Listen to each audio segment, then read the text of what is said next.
This is True Crime Out Loud.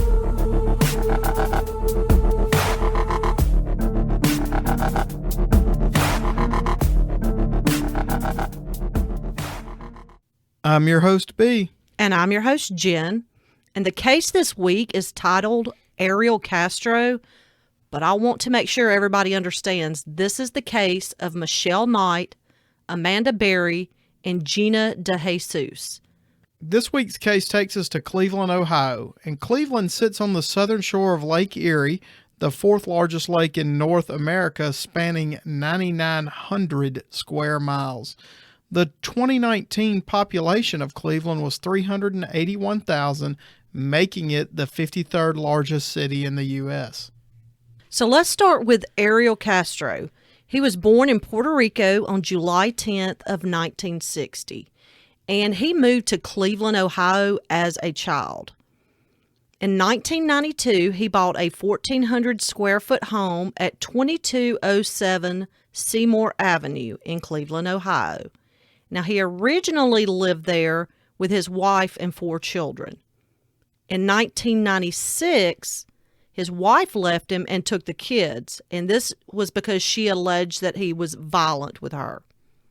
Ariel was a school bus driver for the Cleveland Metro School District for 22 years.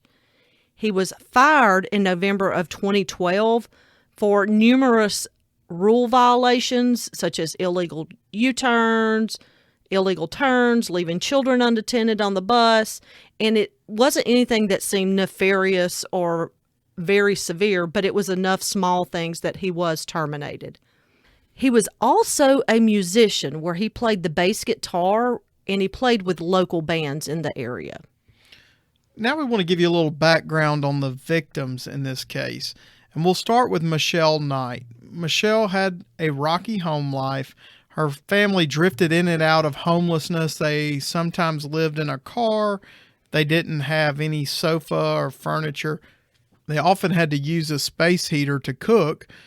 And she became almost like a mother to her siblings. She was considered an outcast at school, neglected by her parents, and sexually abused. Michelle ran away at 14 and lived in a trash can. Yeah, and I read an article on this because Michelle is like 4'10" maybe at the tallest. And so she found a large rubber trash can, and she was so short she could just kind of curl up in this trash can for shelter. She had even stolen a blanket off someone's back porch to get warmth in that situation. She also began going to church daily, mainly because they had a soup kitchen and she could take a bath there. Someone who knew Michelle saw her there and told her father where she was, and her father made her come back home and return to school. And the hard times continued for Michelle even after returning home. Once she got back into school, she was again continually bullied and still kind of an outcast amongst the school society. She did, however, meet a male friend and get pregnant. She had her son Joey at age 18, and in the spring of 2002, Joey got a fractured knee, and it was caused by a boyfriend of Michelle's mother, so Joey was put into foster care. There is not much available on the lives of the other 2 victims, Amanda and Gina, before the abduction, but it did seem like from what we saw that they had a fairly normal life growing up. So let's talk about the abduction of these 3 women. If you don't know the case, which I come across very few people who don't know the case, and when you remind them of the names, they usually know. But this is an abduction case. Our first victim was Michelle. Michelle was abducted on August 23rd, 2002 at the age of 21. Now, like I said, Michelle was short. The tallest I saw that she was 4'10", but most of the reports said that she was 4'7". So even at 21, being 4'7", she's going to look younger. She was last seen leaving her cousin's home to go to a custody hearing about her 2-year-old, Joey. She had stopped to ask for directions because she was trying to get to this meeting and not sure of where to go.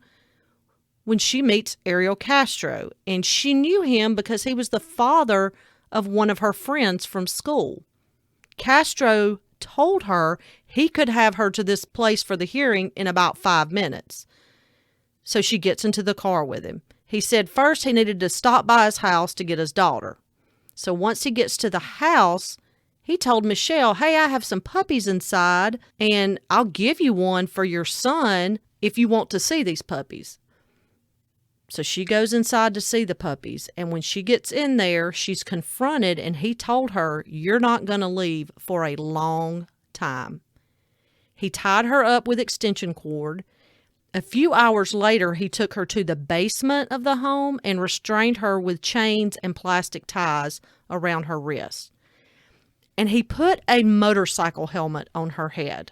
So why would you think he would put a motorcycle helmet on her, B? That is unusual. I could see a couple reasons. Maybe if he's concerned about her thrashing around a lot and maybe injuring herself. And it's also kind of disorienting, maybe, for people who aren't used to wearing a helmet. And so maybe also to keep her from hearing what was going on in the house.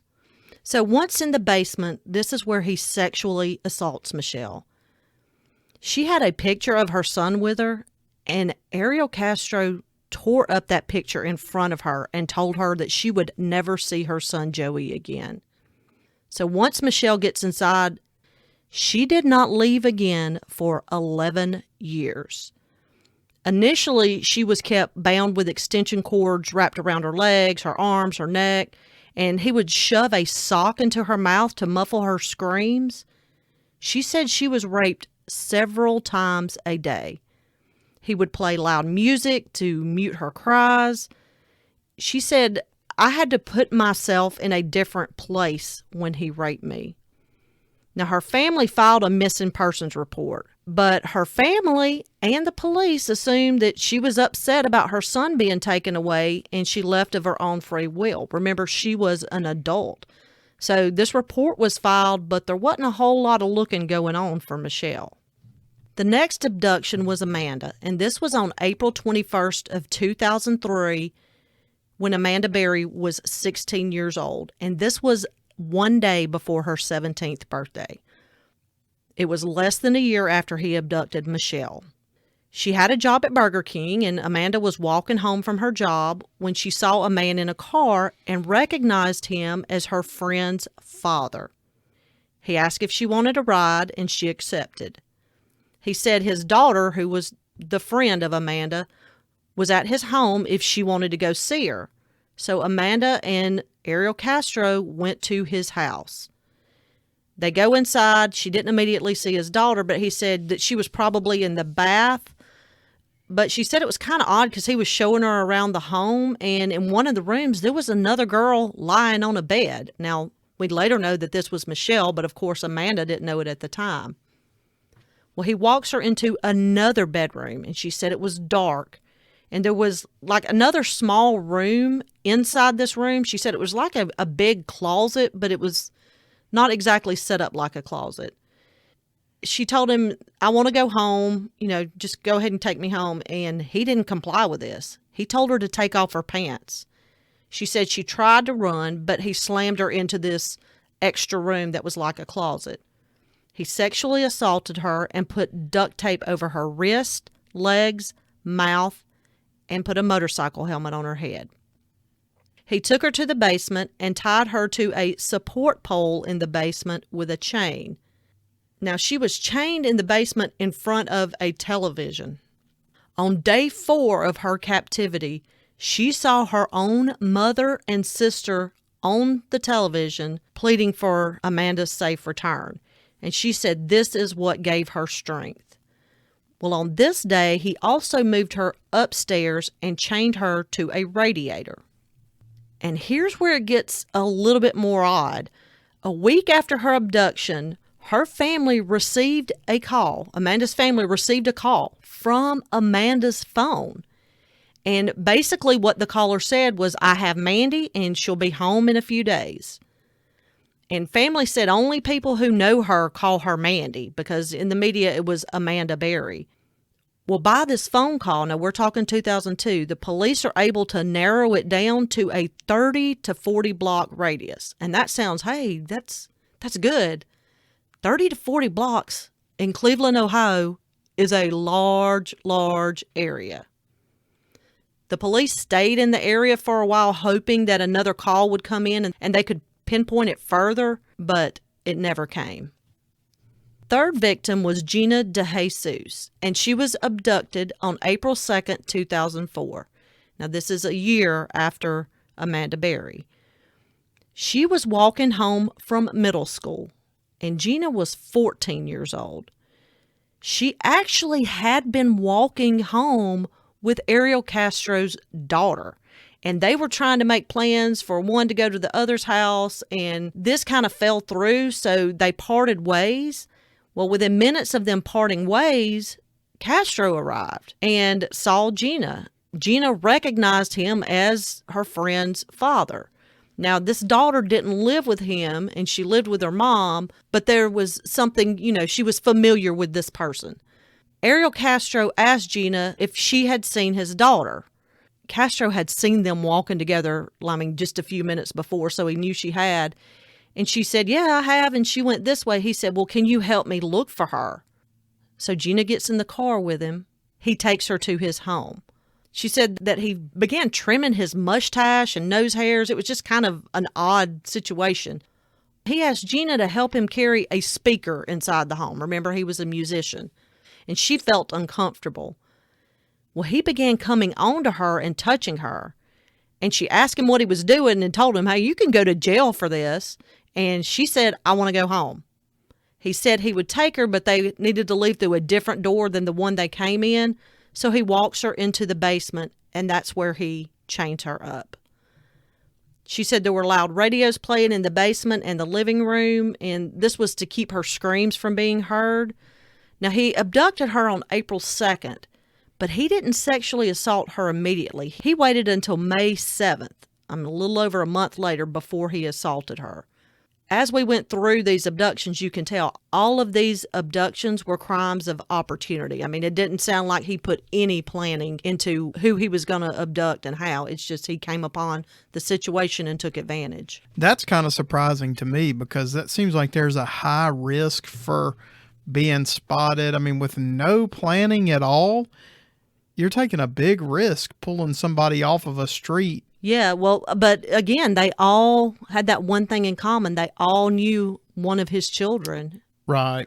And so now we've got these three women being held inside his home. And of course, life inside the home is horrible.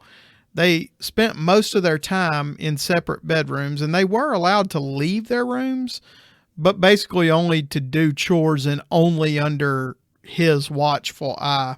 He had very strict rules for chores, and everything had to be done exact. Like he had a method for everything. In fact, when they were cooking, the pan had to be exactly in the center of the eye, not a little to the right or a little to the left.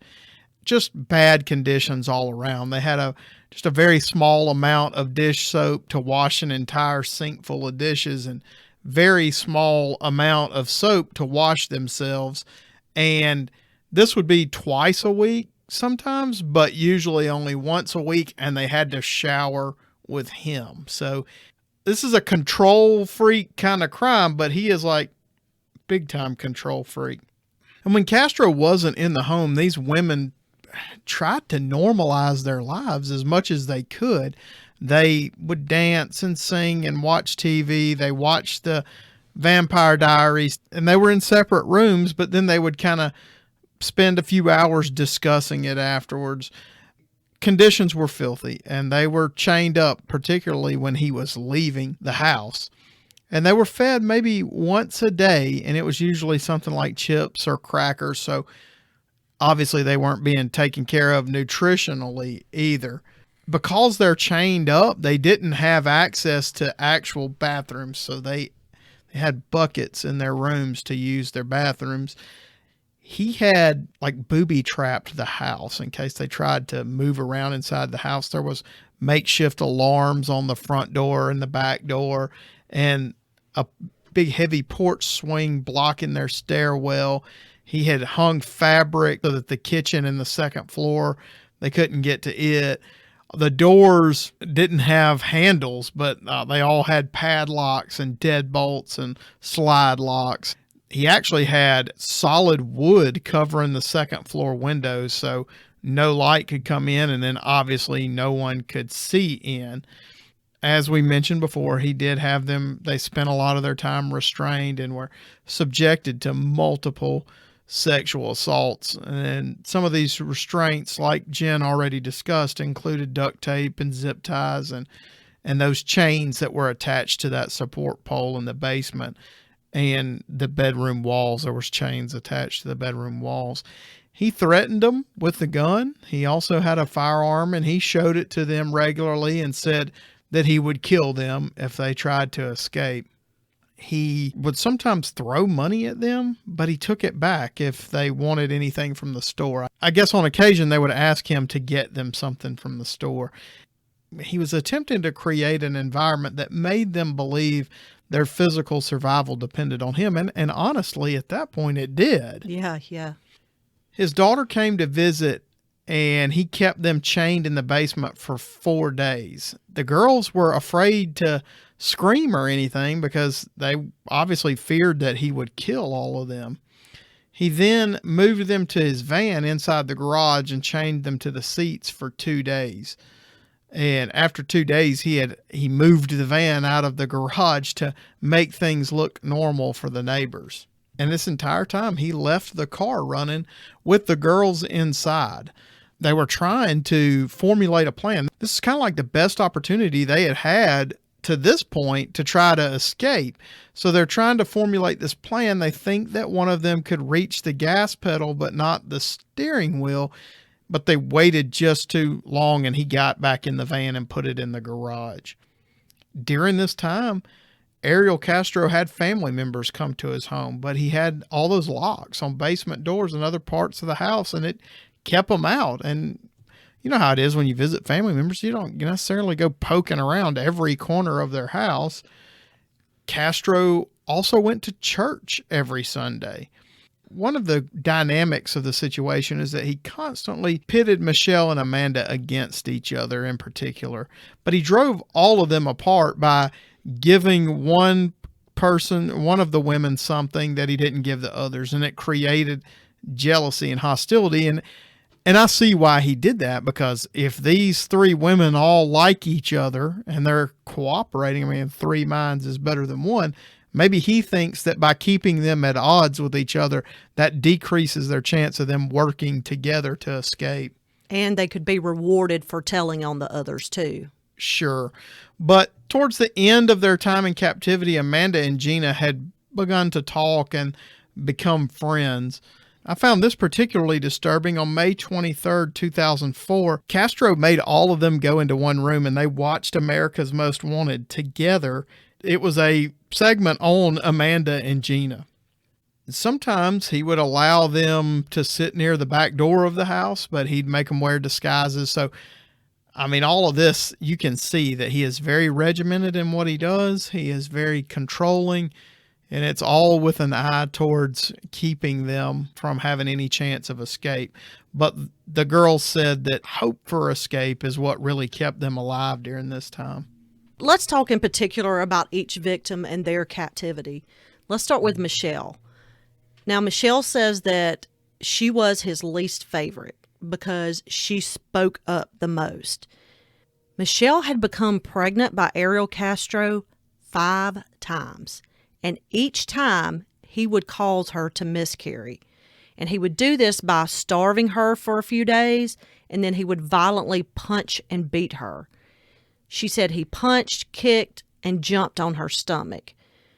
He would also, during this time, require her to do lots of exercise and go without food to help terminate the pregnancy. She said that Gina at one point saved her life because Michelle had been so badly beaten and felt like she was going to die, but Gina kind of nursed her and kept her going. Now, Gina and Michelle ended up sharing a dark room together, and it was about 7 foot by 11.5 foot. So that's smaller than an average bedroom, and the two had to share it together. And the news would always show stories about Amanda and Gina's family searching for them and pleading for information. But there was nobody pleading for Michelle's return. Remember, nobody really thought that she was missing by foul play. And she said Castro used this to tease her and to taunt her and tell her there's nobody looking for you, nobody loves you. And in 2003, she was even removed from the FBI's missing database. Now, with Amanda, the first week she was in a dark room with a TV. She asked Ariel for a coloring book and a journal, which he provided to her. She said she kept up with the number of times he raped her by noting it at the top of the page in the journal. And she said, she would put like a little 1 at the top or 2. And this would happen up to 5 times a day. He would sexually assault her. While she's in captivity, her mother died of heart failure. She said she remembered getting to watch the royal wedding, and she set her alarm for 6 a.m. so she could get up to watch it. And she said it made her feel good, like being in a fairy tale. She liked watching the news to keep up with events going on in the world. Well, 3 years into her abduction, she became pregnant, and she was 20 years old. And everybody knew that Ariel didn't want a baby in the house because he had caused Michelle to miscarry. But for some reason, he let Amanda carry her baby. When she went into labor, she had no clue what was going on, and she didn't really even realize that she was in labor. She says he put her in like one of those little baby plastic pools that you can buy for $10 at Walmart or somewhere, and made her get in it so she wouldn't make a mess on the bed having the baby. And he brings Michelle into the room for Michelle to deliver Amanda's baby. And Jocelyn was born on Christmas Day of 2006. She said while she was giving birth, Ariel sat in a chair and read a book on giving birth. Michelle says that she knew Ariel would kill her if anything happened to the baby, so she was trying her best to deliver a baby that she didn't know anything about doing. And initially the baby didn't begin breathing as soon as it came out, and Michelle breathed into the baby's mouth a few times, and Jocelyn started breathing. Amanda says once Jocelyn was born, she was able to put her mind somewhere else. The day that Michelle delivered Amanda's baby, Ariel Castro raped Michelle. Amanda says that Jocelyn began to notice the chains on Amanda, on her mom, so Castro would remove them more often. And Amanda told Jocelyn to call them the bracelets, and when she would talk to Jocelyn, she would downplay it because she didn't want her daughter to be traumatized. She said she would pretend to be Jocelyn's teacher and would walk her to school in the bedroom, tell her goodbye and I love you, and then she would change her personality and become Jocelyn's teacher. At one point in Amanda's diary near the beginning, she wrote, and I quote, "He told me I am young and will go home before summer. That's like another 2 months," end quote. So to her, she's thinking, gosh, he's going to keep me in captivity 2 months, not knowing it was going to be nearly 10 years. He also told her that once he got another girl, that he would take her home. And we know this didn't happen because he did abduct Gina. So let's talk about Gina. Gina was a little different because he waited a month before he first raped her. And at first, she was his new favorite, and he gave her special treatment. She said he would put her hair in his mouth, and she just thought it was weird and didn't know why, but he was a very odd person. He had constructed a chain that went through the wall. There was a hole in the wall, so it connected Amanda and Gina to one another in separate bedrooms. Castro even told Gina that he saw her mom handing out flyers, and he asked her mom if there was anything he could do to help, and he took a flyer. Well, he brought this flyer with Gina's face on it, saying she was missing, back home and gave it to Gina. He even attended a vigil for Gina. She said at one point he gave her a gun to play Russian roulette. They were pointing the gun at one another. She said he went first and then she went. And he told her, if you love me, you won't pull the trigger. If you hate me, pull the trigger. Well, she pointed the gun at him and pulled the trigger, but nothing happened. I don't know here, but I would probably think that the gun wasn't loaded to begin with. Yeah, I don't think he would take that kind of chance. He seems like he's way too much of a control freak. Yeah, he was just playing so many mind games with these girls. Well, Jocelyn, the child that was born to Amanda, Jocelyn was allowed downstairs, and all of the girls said that he loved Jocelyn, and she loved him, and he changed somewhat after Jocelyn was born. He would sometimes allow Jocelyn to play in the backyard or go to the park, and she would be locked up with the women when he wasn't at home, but she wasn't chained. It was even reported that he took her to church with him a few times. All the women said there were only a few times during all of this that he had all three of them in the same room for the rapes and assaults. Usually it occurred separately. So May 6, 2013 proves to be a pivotal day in this case. 6-year-old Jocelyn, as Jen mentioned, was allowed to go downstairs, and she came to Amanda's room and said that she couldn't find Daddy and Daddy's car wasn't there. And usually when he left, he would lock Jocelyn into the room with Amanda. This was the first time that he had left the door unlocked. This kind of scared her because it provided an opportunity, but Amanda was also afraid that he was testing her. But she decided to chance it. She opened the front door, but the storm door was locked with a padlock. She was able to get her hand out the door and screamed until a neighbor came to help her. And this neighbor was Charles Ramsey. So Charles Ramsey goes to the door and he asks her how she got in there. And she tells him that she's been kidnapped and that he has to help get her out. I think it's probably going to be better at this point to let you hear it from Charles Ramsey himself. Her screaming. I meet my McDonald's. I come outside. I see this girl going nuts, trying to get out of her house. I go on the porch, and she says, "Help me get out. I've been in here a long time."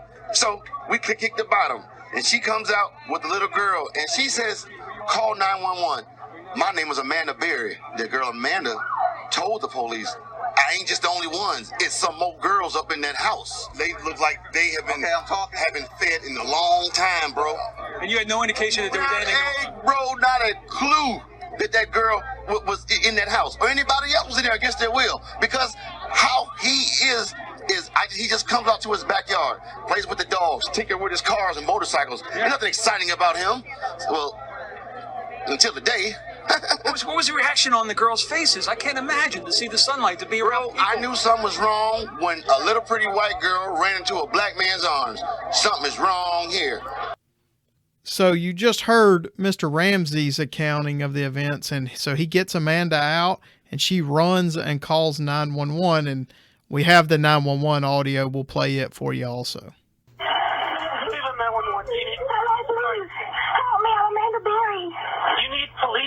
Ambulance. I need police. Okay, and what's going on there? I've been kidnapped and I've been missing for 10 years and I'm here. I'm free now. Okay, and what's your address? 2207 Seymour Avenue. 2207 Seymour. Looks like they called me for 2210. Okay, stay there with those neighbors. Talk to the police when they get there. Okay. Hello? Yeah, talk to the police when they get there. Okay, I don't know right now. We're going to start them as soon as we get a car open. No, I need them now before we get back. All right, we're sending them, okay? Okay, I mean, like, who's the guy you're who's the guy who went out?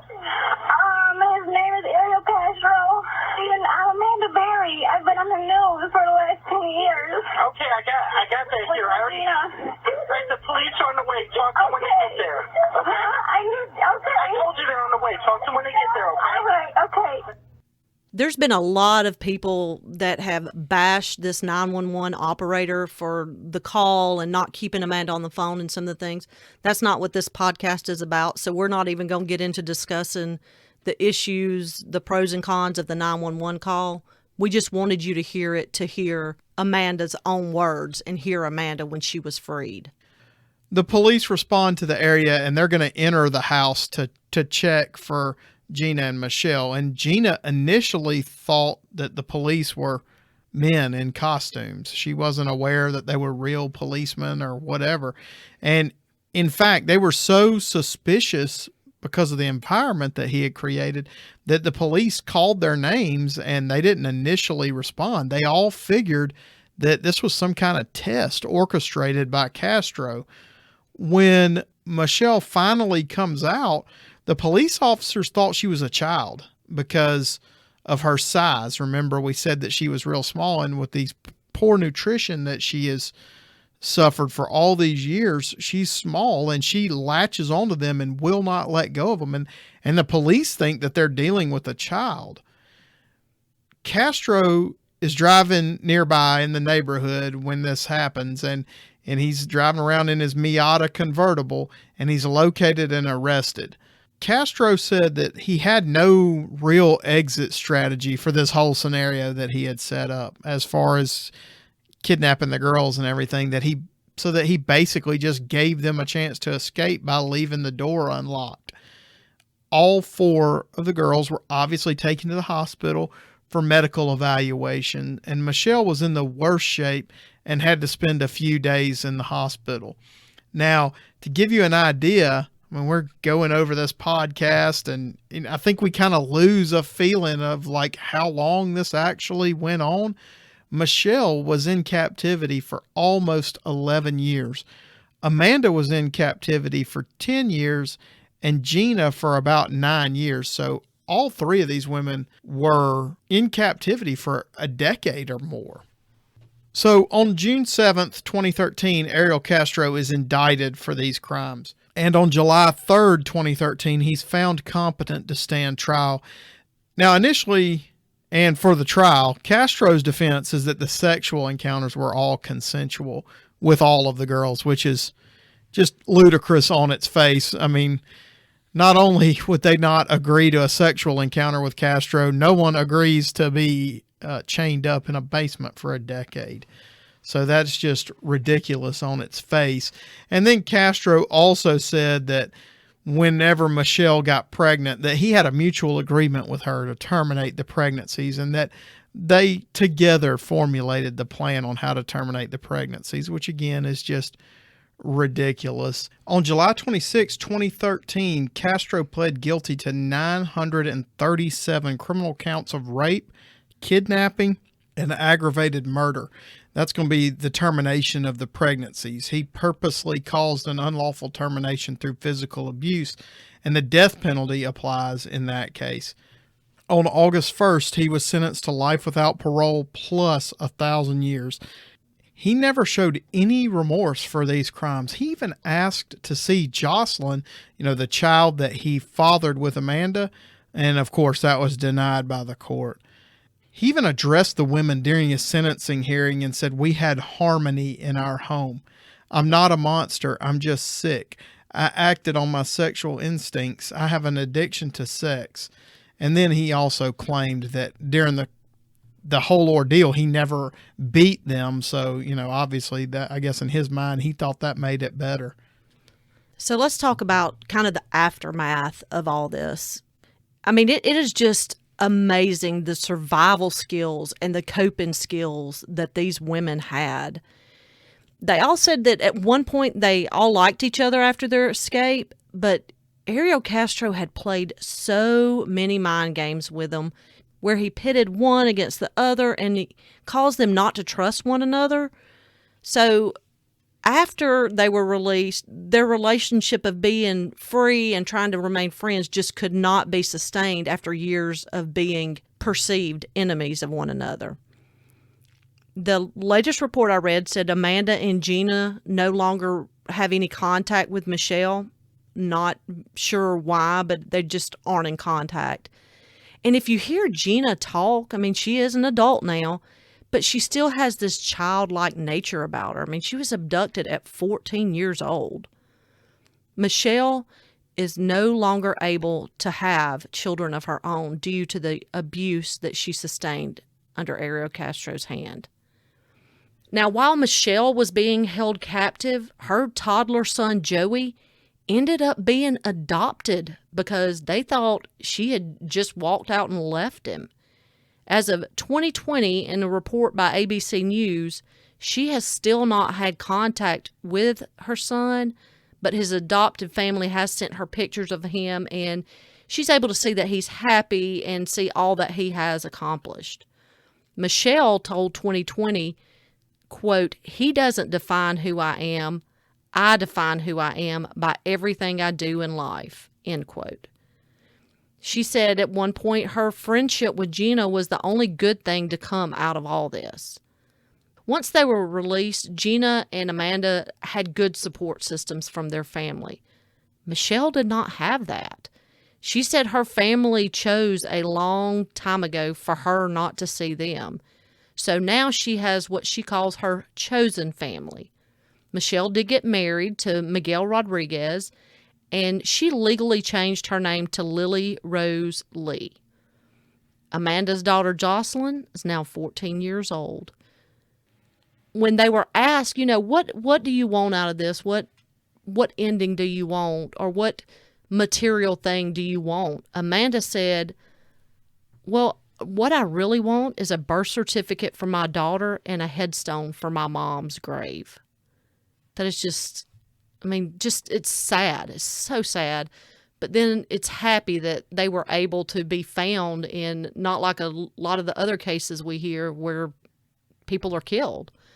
The home where Ariel Castro kept his victims has since been demolished. One other quote by Michelle I wanted to tell you about is what she said in court when she addressed Ariel Castro. She said, quote, "I spent 11 years in hell, and your hell is just beginning," end quote. Like I said, the physical and psychological restraints and captivity that he put on these three girls, young women, is substantial, and it's a lifetime of trauma. All three of these women have since written books. There's one that's co-authored by Gina and Amanda, and it's called Hope, a Memoir of Survival in Cleveland, which they co-authored with Mary Jordan and Kevin Sullivan. There's also a book by Michelle called Finding Me, A Decade of Darkness.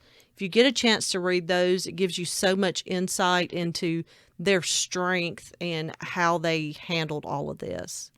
So after being sentenced to life in prison plus 1,000 years, Ariel Castro only spends 1 month and 1 day in prison, because on September 3rd, the happy ending to the story, Ariel Castro is found dead in his cell, where he apparently hung himself with a bed sheet. He died at the age of 53 in Orient, Ohio. Investigation into his death released later said it possibly could have been autoerotic asphyxiation, but the original medical examiner said she stands by the suicide and believes he planned his death. And as I said, that's the best way for this story to end, really. I'm not surprised that he took a cowardly way out after being caught and killed himself. Amanda has been involved with Operation Safety Net, which is an organization that helps find missing children. And one last interesting's probably not a great word. It's kind of a macabre fact to this case. In 2013, Elias Acevedo was charged with murder, 173 counts of rape, 115 counts of kidnapping, and he lived just a few doors down from Ariel Castro. Well, that was the story of Michelle Knight, Amanda Berry, and Gina DeJesus. Like I said, it's a tragic, horrible story that we kind of have a good ending to, but these women will forever be traumatized by what happened to them. We hope you enjoyed this week's case, and as always, we'll see you next week. We would like to hear your thoughts on this and all of our cases, and as always, you can reach us by email at truecrimeoutloud@gmail.com, Facebook and Instagram at truecrimeoutloud. Out Loud is 2 words, not one, and Twitter at TCOutloud. Photos, links, and sources for this case can be found on our website at www.truecrimeoutloud.com.